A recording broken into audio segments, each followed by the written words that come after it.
The undue influence which will vitiate the will must be such as operates upon the mind of a testator at the time he executes the will and thus controls and induces him to make the will in the manner in which he does by reason of that influence. It must be such influence as affects the free agency of the testator and impels him to yield his choice to the person exerting the influence. Acts of kindness, disparaging statements of one who is the natural object of the testator's affection and bounty in general will not constitute undue influence, but if these operate on the mind of the testator at the time of making the will so as to place him under any restraint and control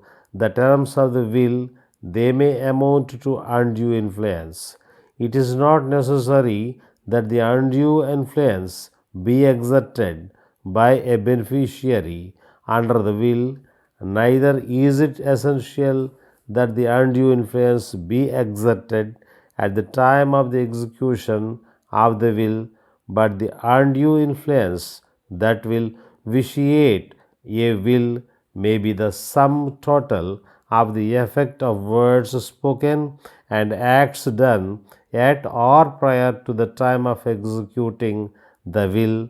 but the effect of the acts must operate upon the mind of the testator in the act of making his will and restrain his free agency at that very time. Otherwise, the influence doesn't affect or void the will. As stated, a person of full age, sound mind, and memory, and not under any restraint, may dispose of his property or parts thereof by will executed according to law, provided his disposition doesn't violate any law. The testator has a right to decide the terms of his will. He has a right to select the persons to whom he gives his property. He determines the portion he devises or bequeaths to each. He judges the fairness,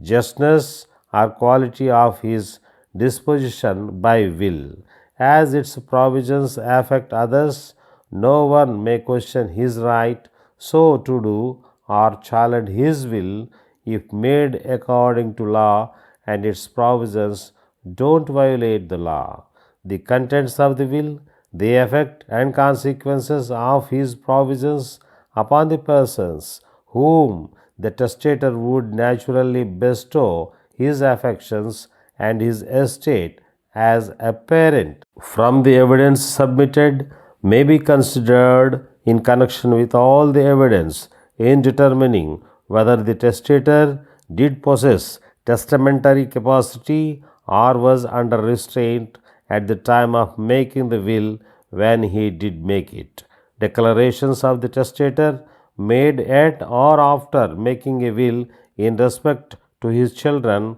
and in respect to his purpose and intention as to making a will and the disposition of his property may be considered as bearing on the testator's capacity and undue influence. Old age, mental or physical weakness will not alone invalidate a will unless such state or conditions render the operation of testator's mental faculties unreliable and deprive him of testamentary capacity as defined to you. But old age, mental or physical weaknesses, disease, or either, if existing at the time of making a will, may be considered in determining testamentary capacity and undue influence. If old age and physical weakness alone or in conjunction with other causes